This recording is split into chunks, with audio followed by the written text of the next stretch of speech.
Okay, welcome back to round 4 of the Portugal's Masters 2021. Um, I had the black pieces again. If you've seen my later videos, you know the score at which I am currently, and you've also known, if you're an attentive watcher, then that I started um with 3 black games out of 4. So if you're not familiar with chess tournaments, that's not a very common thing to happen. Usually you get white black white black. To already start a tournament with black is not ideal. To have 3 black pieces in 4 games is definitely not ideal. So in this game I was playing Gonçalo Silva, which is rated I believe 2160, and let's see how this game went.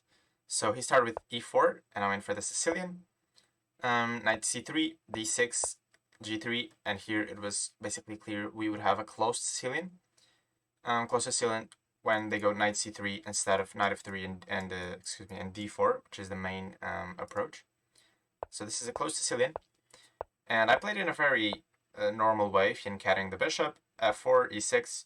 This is not that much of a conventional system for white. It hasn't been played that many times, but it's always something that everyone knows it can be played. So castles, castles.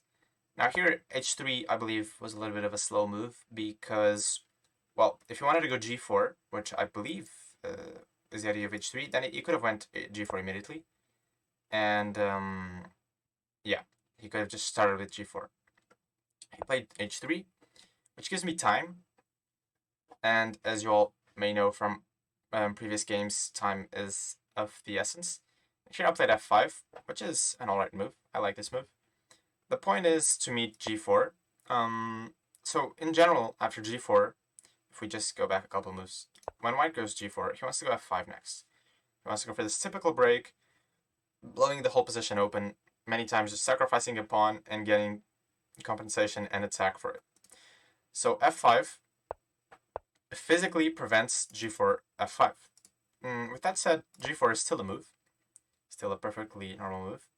He went rook b1, so getting out of this long diagonal, which my bishop lovely controls. I went rook b8, also getting out of this diagonal, but with the idea of going b5, b4. So bishop e3, b5, queen d2. I marked this as inaccurate. I'm not really sure how inaccurate is it. There is a computer line that starts with d4, and white might get something close to equality. Maybe very, very slightly better for black. But this is an extremely complicated move. I don't want to really go into that. Queen d2, b4. So this is the typical way for black to play. White usually goes for kingside expansion with some pawn storm, and black does the same on the other side of the board. Knight d4 is always a move here. The point is to have center closed and create a grip in white's position. And here I think c3 was needed. c3 was really needed, so after we traded, he took with a knight, bishop a6, and black is slightly better, okay? He's got more active pieces, more space. But c3 was vital to get some freedom. After knight takes d4, and pawn takes bishop f2, here I played quite a good sequence in terms of structure. I traded on e4 and played e5. So what this means is that now the whole center is blocked, and you see his 2 bishops and his knight are really, really, really bad pieces. In return, okay, my bishop is bad, this bishop will become good, this knight will become good. This bishop is bad, but the rest of my pieces are quite good. So black here has a clear advantage. It's not huge, but it's a nice advantage. Rook c1, bishop a6, attacking the rook. Rook e1, queen a5. a3, and knight c6. So now I want to take on e3, so that my queen is defended.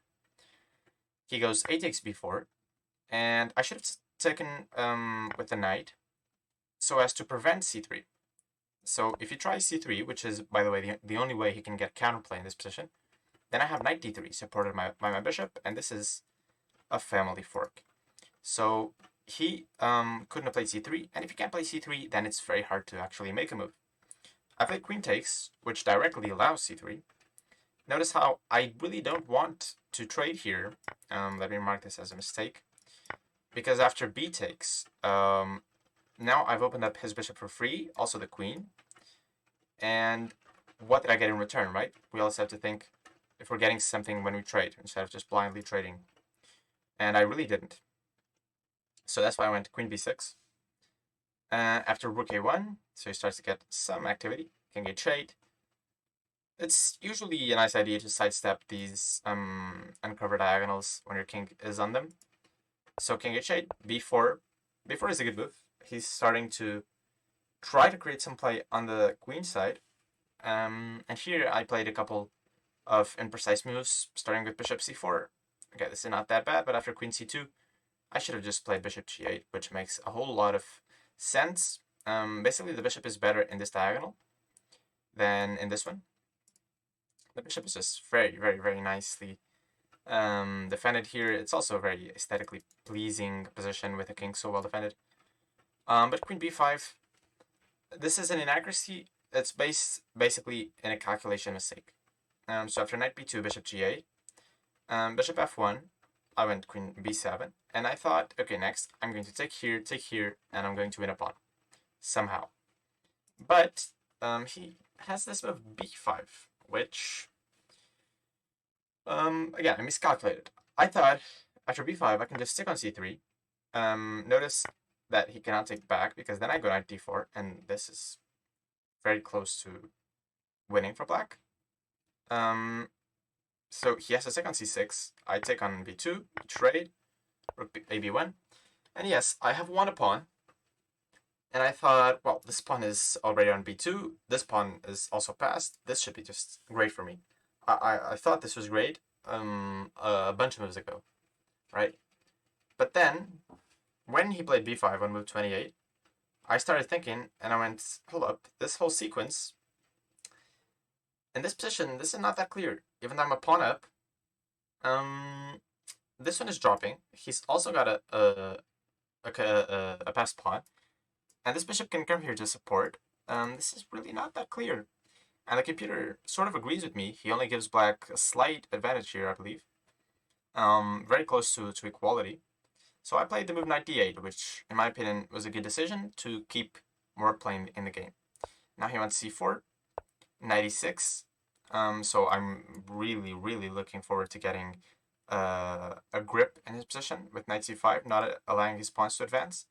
He plays c5 either way, which looks normal, but surprisingly, even though my pieces are really not looking at this king, the king has he's under some tremendous adversity here.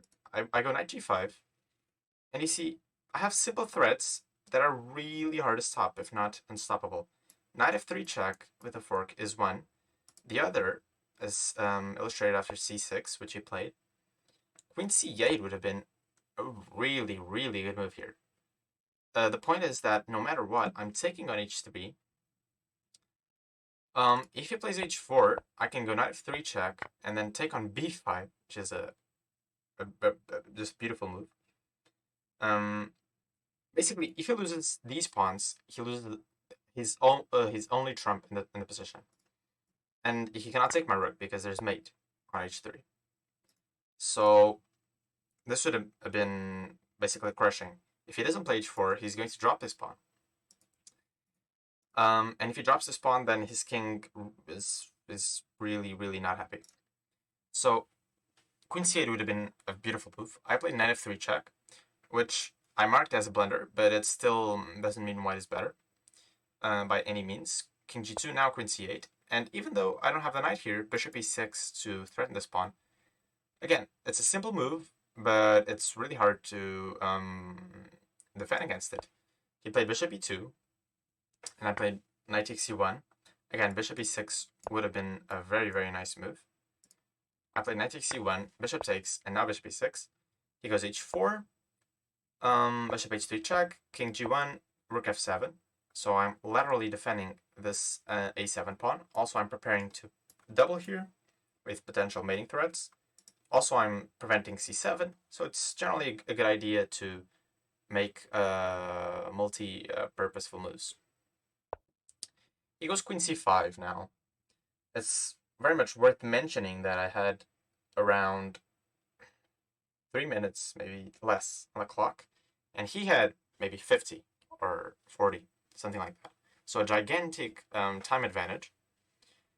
But this move, which looks natural, he's threatening this, maybe threatening this. My bishop cannot move, or so it seems. And it looks like a very natural move to play, but actually bishop f8 is a great reply, which I somehow found with, again, very limited time. The point is, one of the points of this move was to take here, but he can't even do it under any circumstances, because I go back, funny enough. And having removed this pawn greatly helps me. Actually, the game now is completely won, because after queen c5, I can go d3, sacrificing another pawn to just win material in the diagonal. So he had to go back, but now I've won some time, and that's very much crucial. I went bishop h6, so not back to g7, but to h6, threatening to come in. Knight d1, which is a little bit passive, but it's, again, very hard to hold this position. I went bishop g4, and for a couple of moves, I want to trade these bishops, because if I do, then my queen can just swoop in here immediately, and that'll be fatal. Eventually I go queen f8, because he declines the bishop trade, and,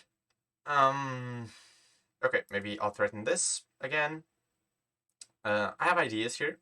Not a very easy position to manage with 2 minutes on the clock, but I have ideas, which is good. And I have moves that I can make quickly.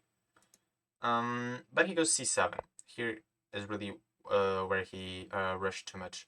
A move like king g2, holding, for example, this square, is and white is still in the game. But he went c7, and after rook c8 piling up on this pawn, that means he has to take on a7. This looks great, but after queen d6, how do you defend this guy? That's the problem. Again, the two pawns he has here are his only trump to hold a position. Otherwise, he loses on the king side.